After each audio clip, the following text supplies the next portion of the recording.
आज हम scattering of light के बारे में समझेंगे। स्कैटरिंग ऑफ लाइट मैं आपको ऐसे समझा देता हूँ, होता क्या है, जो भी लाइट रे आती है, वो टकरा जाती है पार्टिकल के साथ आके, ठीक है? कोई भी पार्टिकल हैं, उनके साथ वो टकराएगी और उस पार्टिकल के साथ टकराने की वजह से हर डायरेक्शन में फैल जाती है। इसके साथ टकराने के बाद इसको अब्ज़ॉर्ब कर लेगा, फिर दोबारा से सारी डायरेक्शन में भेज देगा, एक साथ भेजेगा हर डायरेक्शन की तरफ को। अब इसने क्या किया, जो लाइट रे इससे टकराई उसको इसने फैला दिया, हर डायरेक्शन में भेज दिया। तो यहाँ पे इसका मतलब हुआ कि इसने स्कैटर कर दिया लाइट को, ठीक है? स्कैटरिंग का मतलब ही ऐसा हो गया कि फैलाना भी। इसने लाइट को स्कैटर कर दिया पार्टी। ये जो फिनोमिना है कि जब लाइट आएगी और किसी पार्टिकल के साथ टकरा के बिखर जाएगी, उसी को हम बोलते हैं स्कैटरिंग। और ये स्कैटरिंग कैसे होती है, एक्चुअल में कैसे होती है? क्या सारे के सारे पार्टिकल स्कैटरिंग कर सकते हैं? क्या सारे के सारे पार्टिकल हर वेवलेंथ की लाइट की स्कैटरिंग कर सकते हैं? ये सारी चीज़ें हम आज के टॉपिक में आगे डिस्कस करेंगे। साथ में हम देखेंगे ये टिंडल इफ़ेक्ट क्या होता है? आसमान का कलर नीला क्यों होता है? Blue colour of sky. साथ में सनराइज़ और सनसेट के टाइम पे जो आसमान लाल रंग का दिखाई देता है, सूरज लाल रंग का दिखाई देता है, ये सारी चीज़ें इसी पे तो बेस्ड हैं स्कैटरिंग पे। स्कैटरिंग की डेफ़िनेशन हमने देख ली, अब इसको डिटेल में आगे हम समझते हैं चैप्टर में क्या होती है और कैसे इसके बेस पे ये सारे फिनोमिनाज़ एक्सप्लेन होंगे। तो चलिए इसको शुरू करते हैं, वीडियो बहुत ज़्यादा इंटरेस्टिंग होने वाली है, इसको लास्ट तक ज़रूर देखें। The interplay of light with object around us give rise to spectacular phenomena in nature। तो बहुत सारे अनोखे और इंटरेस्टिंग नेचुरल के फिनोमिना देखने के लिए मिलते हैं कब, जब लाइट जो है मैटर के साथ, ऑब्जेक्ट के साथ इंटरेक्ट करेगी। The blue colour of sky, जैसे कि आसमान का नीला दिखना है, एक ऐसा फिनोमिना है। हम आज तक सोचते होंगे भी आसमान नीला क्यों दिखता है। दूसरा है कि colour of water in deep sea, जो गहरे समंदर हैं वहाँ से हम पानी को देखेंगे तो पानी नीले रंग का दिखाई देता है, तो वैसा क्यों होता है? The reddening of sun at sunrise and sunset, सूरज उगते टाइम पे और डूबते टाइम पे जो आसमान या आसपास की सारी चीज़ें ऑरेंज आपको दिखती हैं, रेड दिखती हैं, येलो दिखती हैं, तो ऐसे कलर तब उस टाइम पे क्यों फैले होते हैं आसमान में? Are some wonderful phenomena we are familiar with, कुछ ऐसे फिनोमिना है जिनको हम जानते हैं, हमने उनको नेचर में घटते हुए देखा है। हर रोज़ ऐसा होता है सनराइज़ सनसेट के टाइम पे, है ना? हर रोज़ आसमान नीला दिखता है। In the previous class you have learnt about the scattering of light by colloidal particle। आपने पिछली क्लास यानी कि 9th क्लास में देखा होगा कि हमारे पास ये 3 टाइप के सॉल्यूशन होते हैं। एक होता है ट्रू सॉल्यूशन, एक होते हैं कोलाइडल, एक होते हैं सस्पेंशन। ट्रू सॉल्यूशन मैं आपको याद करवा देता हूँ, जिन ऐसे सॉल्यूशन जिनमें जो पार्टिकल हैं उनके साइज़ 1 नैनोमीटर से छोटे हों, वो आ जाएँगे ट्रू सॉल्यूशन। और जिनके जो साइज़ हैं 1000 नैनोमीटर से बड़े हों, वो आ जाएँगे हमारे पास सस्पेंशन। और यहाँ पे बीच में आ जाते हैं जी कोलाइडल सॉल्यूशन। कोलाइडल सॉल्यूशन, जिनके पार्टिकल के साइज़ इस रेंज के बीच में आते हैं। तो जो कोलाइडल जो पार्टिकल होते हैं, जब इनके सॉल्यूशन में से लाइट को पास करवाया जाता है, तो उसका रास्ता हमें दिखने लग जाता है, विज़िबल हो जाता है। देखो ये चीज़ आप इस डायग्राम से समझ सकते हैं। देखो यहाँ पे क्या हमारे पास है, यहाँ पे आपके पास दिया है एक ट्रू सॉल्यूशन। ट्रू सॉल्यूशन मतलब कि मान लो सॉल्ट दे दिया है पानी में घोल के, है ना? और यहाँ पे हमारे पास एक सॉल्यूशन दिया है जो कोलाइडल है, ठीक? कोलाइडल सॉल्यूशन आप मान सकते हैं कि आपने पानी में थोड़ा-सा दूध डाल दिया। दूध के जो पार्टिकल हैं, उनका साइज़ थोड़ा-सा बड़ा होता है, 1 नैनोमीटर से बड़ा हो जाता है, तो एक कोलाइडल सॉल्यूशन वो वहाँ पे बना देते हैं। तो आप यहाँ पे आप देख रहे हैं कि जो लाइट है जब इस ट्रू सॉल्यूशन में से पास हो रही है, तो ट्रू सॉल्यूशन में हमें उसका रास्ता नज़र नहीं आ रहा है बीच में। आपको यहाँ पे एक गिलास यहाँ पे चमकता दिखेगा, इस जगह पे चमकता दिखेगा, आगे पीछे चमकता नज़र नहीं आएगा। और यहाँ पे इसके अगर इसको कोलाइडल सॉल्यूशन में देखें तो कोलाइडल सॉल्यूशन में आपको दिख रहा है कि लाइट का पूरा रास्ता लाइट का विजिबल हो गया है। ये क्यों हुआ है? क्योंकि देखो यहाँ पे जो पार्टिकल हैं, इसमें जो बड़े पार्टिकल हैं वो लाइट को स्कैटर कर रहे हैं। देखो वो लाइट को फैला देते हैं सब जगह पे, हर डायरेक्शन में उसको फैला रहे हैं, इसलिए तो हमें लाइट का पाथ जो है वो नज़र आ रहा है। देखो कोलाइडल सॉल्यूशन में ऐसा हो रहा है। तो यहाँ से एक चीज़ तो हमें समझ में आ रही है कि जो स्कैटरिंग है वो बड़े पार्टिकल ज़्यादा स्कैटरिंग करते हैं, और जो छोटे पार्टिकल हैं उनमें आपको स्कैटरिंग कभी-कभी देखने के लिए मिलती भी नहीं है। तो यहाँ पे वाटर के अंदर तो लाइट का रास्ता लगभग जो है वो इनविजिबल ही है, दिखेगा ही नहीं, और जहाँ पे पार्टिकल बड़े हैं वहाँ पे दिख रहा है। क्लियर है? यही चीज़ यहाँ पे बताई है, the path of beam of light passing through a true solution is not visible. True solution में से जब पास कर रही थी तो विजिबल नहीं था। However its path become visible through a colloidal solution where the size of particle is relatively larger. और ऐसे कोलाइडल सॉल्यूशन में इसका जो पाथ है विजिबल हो जाता है, जो जिसमें पार्टिकल का साइज जो है रिलेटिवली लार्ज होता है। मैंने बोला दूध मिला दो थोड़ा सा पानी में, आपका कोलाइडल सॉल्यूशन रेडी हो गया। ये आप एक्टिविटी घर पे भी करके देख सकते हैं। एक बार पानी से, सिंपल पानी से, और एक बार दूध मिले हुए पानी से आपने लाइट या कोई लेज़र आपके पास होगी, उसको आपने पास करवा के देखना है। टिंडल इफेक्ट, ये जो फिनोमिना अभी हमने समझा कि जो लाइट का पाथ विजिबल हो जाता है जब उसको कोलाइडल में से पास किया जाता है, तो यही तो टिंडल इफेक्ट है। टिंडल इफेक्ट में हमें क्या बता रहे हैं? The earth's atmosphere is a heterogeneous mixture of minute particle. देखो जो अर्थ का एटमॉस्फेयर है एक हिट्रोजीनियस मिक्सचर है। हिट्रोजीनियस और होमोजीनियस दो टाइप के मिक्सचर आप जानते हैं। Homogeneous throughout same composition, जैसे कि नमक घोल दिया पानी में और सब जगह टेस्ट बराबर है, उतना ही नमकीन होगा, या चीनी घोल दी पानी में ऊपर से नीचे तक सब जगह टेस्ट बराबर है। और हिट्रोजीनियस आ जाता है कि जैसे कि आपने क्या कर दिया, रेत को पानी में मिला दिया, ऊपर देखेंगे कम रेत मिलेगा, नीचे देखेंगे तो नीचे बहुत सारा रेत सेटल होगा। तो ये अलग-अलग जगह पे, अलग-अलग हाइट पे जो सॉल्यूशन होगा आपके, वहाँ पे अलग-अलग कंसंट्रेशन सैंड की आपको देखने के लिए मिलेगी। तो ये आपका एक एग्ज़ाम्पल हो जाएगा हेटेरोजीनियस मिक्सचर का। तो बोल रहा है कि हमारा जो एटमॉस्फेयर है, वातावरण जो है अर्थ का, वो एक हेटेरोजीनियस मिक्सचर है, हेटेरोजीनियस है, और वहाँ पे मिनट पार्टिकल्स हैं। मिनट का क्या मतलब होगा? देखो मिनट जो वर्ड यूज़ होता है वेरी स्मॉल के लिए, जो बहुत ज़्यादा छोटी जो चीज़ें हैं उनके लिए मिनट हम शब्द का यूज़ कर लेते हैं, मिनट पार्टिकल उनको बोल लेते हैं। ठीक है? टाइम का नहीं है यहाँ पे, मिनट का मतलब very small. These particle include, इनमें कौन कौन सी चीज़ें आ जाती हैं, कौन कौन से पार्टिकल एटमॉस्फेयर में है? जैसे कि स्मोक हो गया, धूल है, टाइनी वाटर ड्रॉपलेट्स हो गया, छोटी छोटी पानी की बूंदें हो गई, सस्पेंडेड पार्टिकल ऑफ डस्ट, धूल के सस्पेंडेड पार्टिकल हो गए कि जो हवा में धूल मिट्टी जो तैरी रहती है, उड़ी रहती है, एंड मॉलिक्यूल ऑफ एयर, और एयर के मॉलिक्यूल्स भी होते हैं।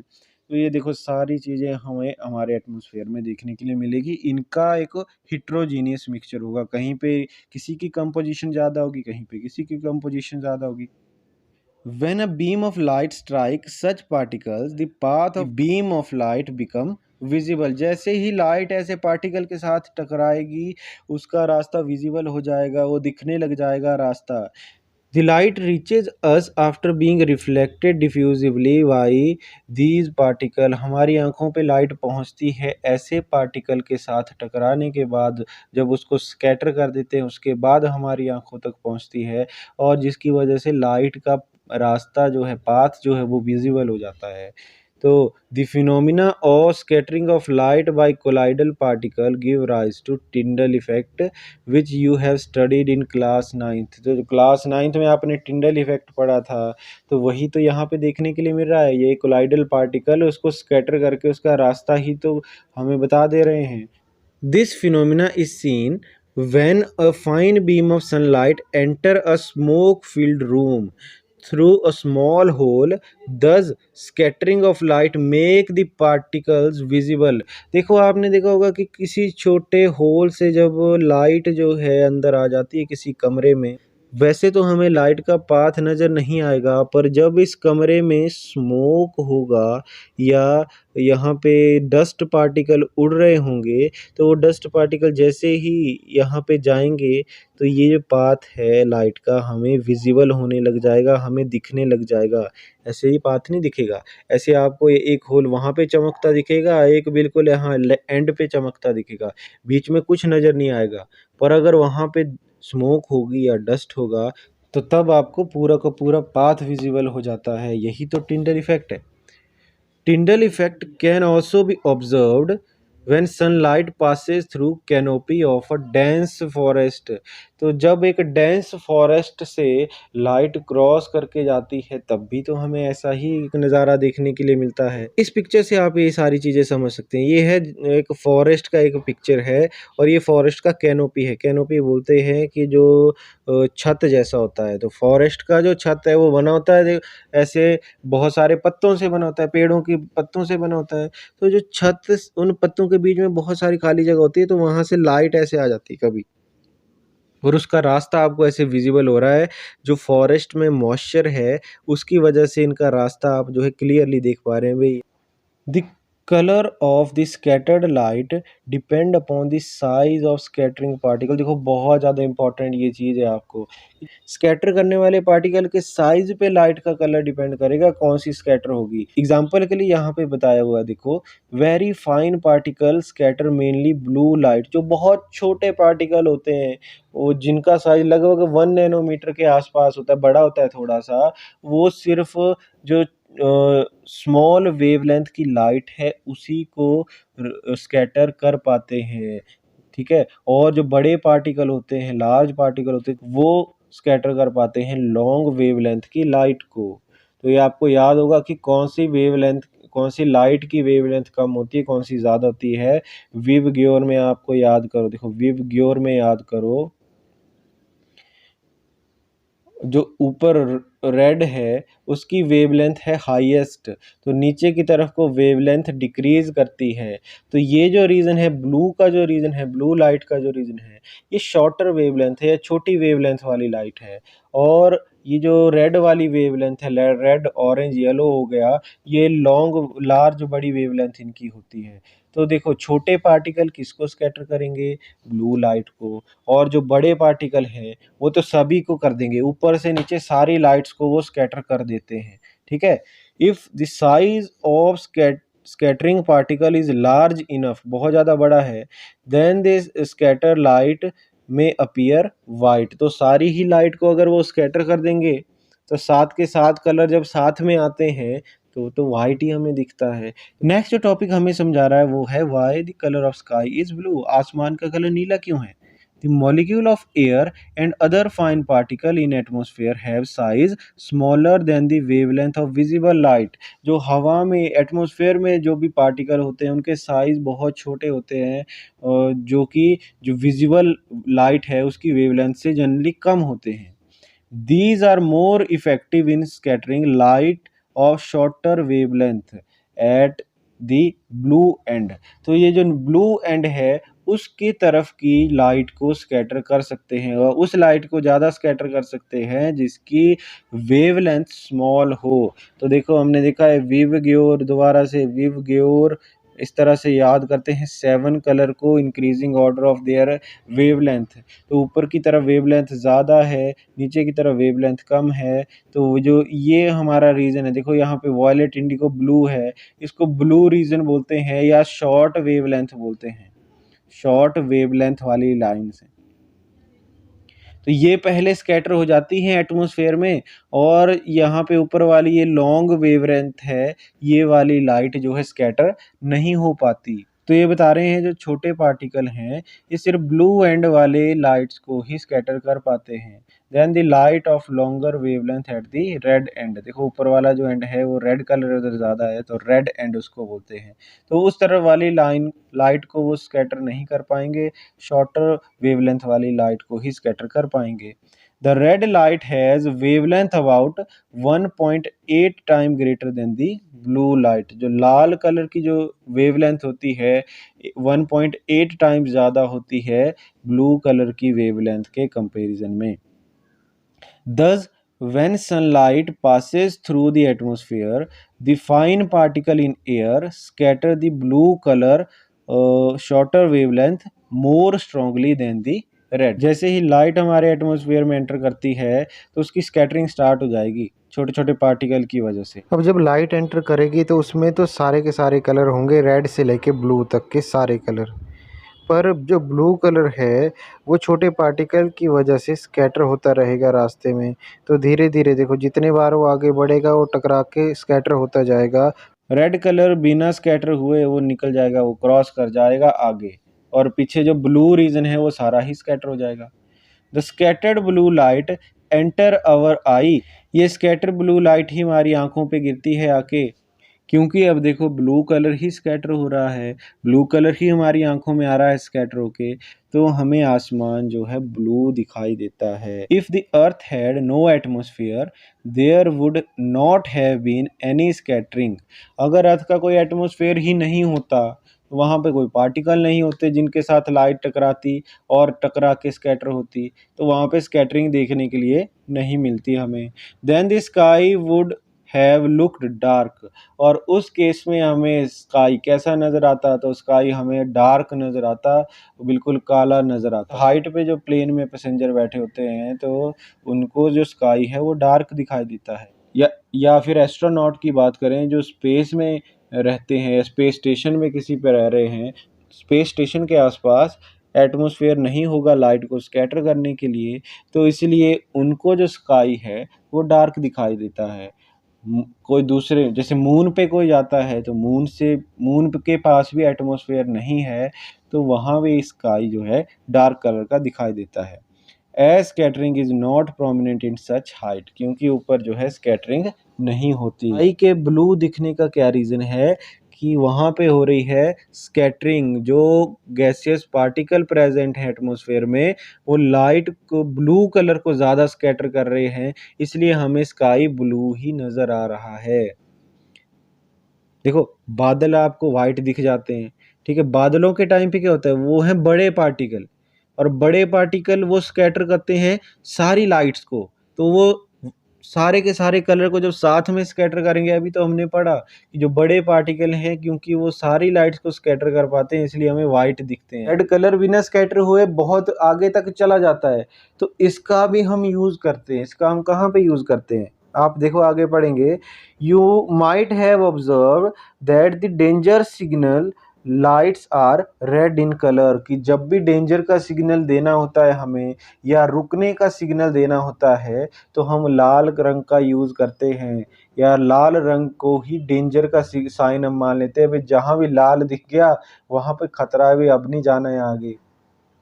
Do you know why the red colour is least scattered by fog और स्मोक, क्योंकि स्मोक और फॉग की वजह से लाल कलर जो है सबसे कम स्कैटर होगा।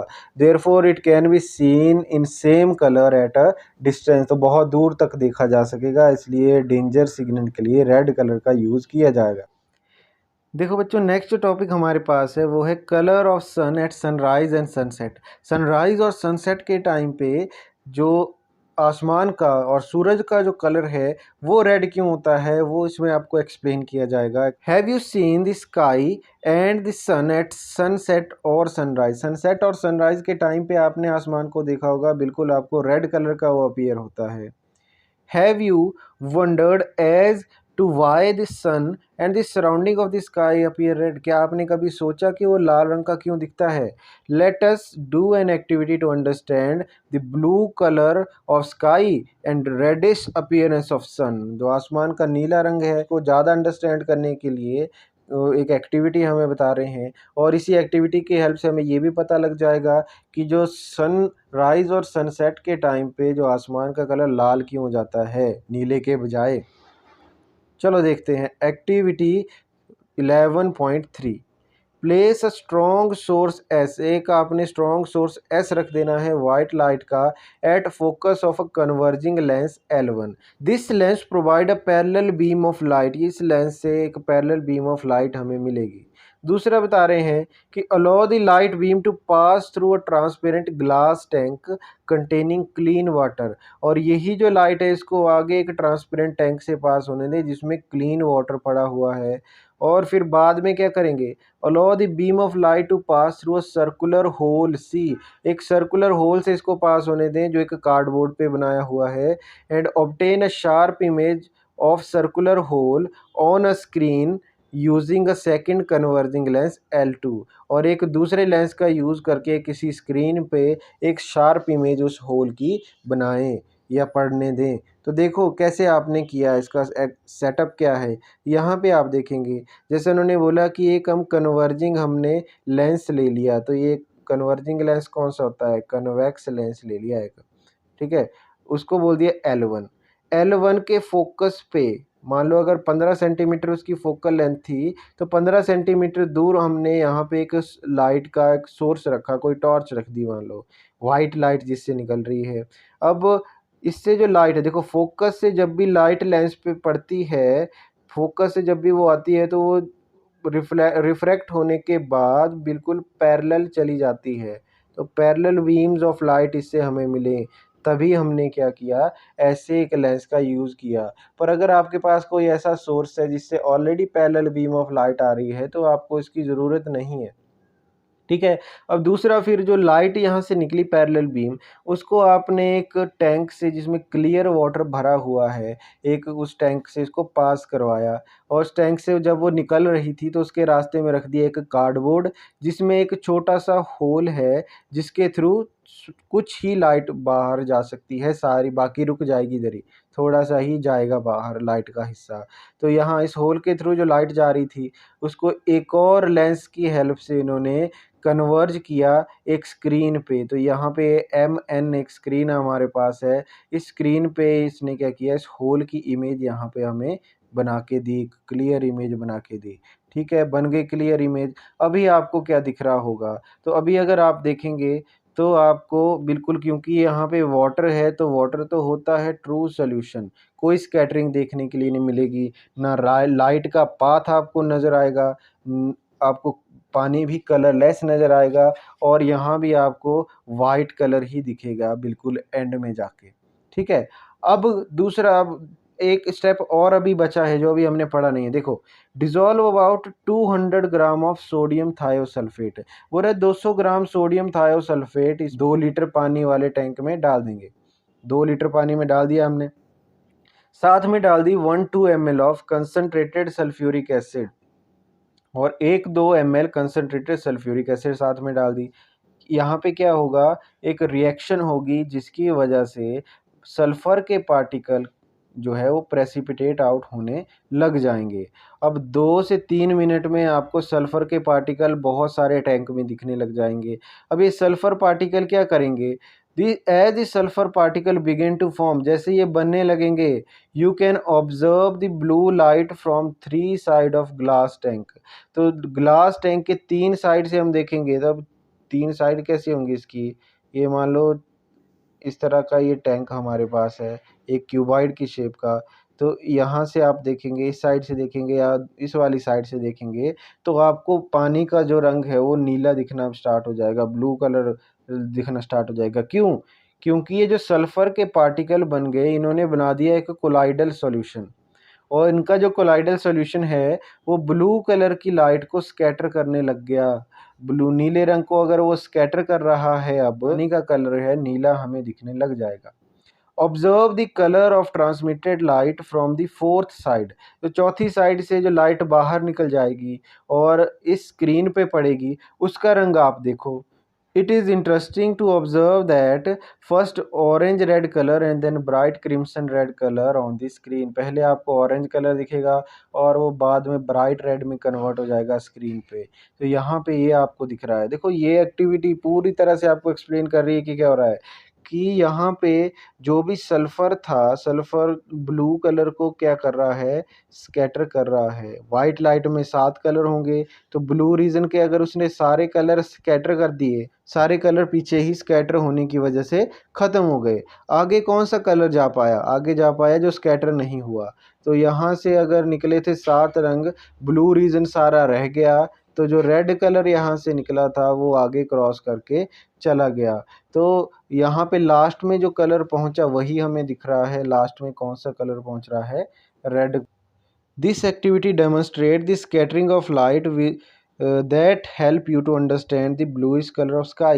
देखो सल्फर की वजह से जैसे पीछे पानी के 3 साइड से पानी का रंग ब्लू दिखा, तो blue colour of sky explain किया। और जो रेड कलर आपको स्क्रीन पे मिला उसने एक्सप्लेन किया कि सूरज का कलर रेड क्यों होता है सनराइज और सनसेट के टाइम पे। Light from the sun near the horizon passes through a thick layer of air and larger distance in the Earth's atmosphere before reaching our eye। अब देखेंगे आप, देखो होराइजन के पास जब सूरज है तो लाइट आ रही है तिरछी, और तिरछी लाइट को यहाँ पे डिस्टेंस देखो, एटमॉस्फेयर में कितना डिस्टेंस ट्रेवल किया, लाइट ने इतना डिस्टेंस ट्रेवल किया, है ना। और जब वो सीधी ऊपर से आती है तो कितना डिस्टेंस ट्रेवल करती है, तो यहाँ से यहाँ तक इतना डिस्टेंस ट्रैवल करती है। अब क्लियरली आपको दिख रहा है कि जब सनराइज या सनसेट का टाइम है उस टाइम पे सूरज होगा नियर होराइजन, और वहाँ से लाइट जब आएगी तो वो एटमॉस्फेयर के अंदर ज़्यादा डिस्टेंस कवर करेगी हमारी आंखों तक पहुँचने से पहले, और ज़्यादा डिस्टेंस कवर करेगी। इसका मतलब होगा कि जो ब्लू कलर है वो पीछे ही स्कैटर हो जाएगा, सारा पीछे ही फैल जाएगा, आगे तक सिर्फ रेड कलर पहुंच पाएगा। तो जिसको हम देखेंगे तो हमें आसमान और सूरज सभी कैसे दिखाई देंगे? रेड कलर के दिखाई देंगे। However light from the sun overhead would travel really shorter distance. तो बता रहा है कि दोपहर के टाइम पे जब वो सिर के ऊपर होता है सूरज, उसको कम डिस्टेंस एटमॉस्फेयर के अंदर ट्रेवल करना पड़ता है। At noon the sun appear white as only little of the blue and violet colour are scattered. दिन के टाइम पे ये हमें वाइट दिखता है क्योंकि थोड़ा बहुत ही ब्लू और वॉयलेट कलर स्कैटर हो रहा होता है, बाकी सारे कलर आंखों तक पहुंच जाते हैं, तो इसलिए वाइट ही दिखता है। Near the horizon, most of the blue light and the shorter wavelength are scattered। Horizon के पास ये सारी ब्लू कलर की लाइटें पीछे ही स्कैटर हो गई होती हैं by the particles. Therefore the light that reaches our I of longer wavelength, जो हमारी आंखों तक लाइट पहुंचती है वो लॉन्गर वेवलेंथ वाली होती है या फिर रेड, ऑरेंज या येलो कलर की होती है। It give rise to the reddish appearance of sun. तो इसी की वजह से जो सन है हमें रेडिश दिखाई देता है सनराइज या सनसेट के टाइम पे। तो यहाँ पे देखो दोबारा से ये लाइट आ रही है, ये डिस्टेंस दोनों का बराबर है, ये डिस्टेंस में कोई डिफरेंस नहीं है।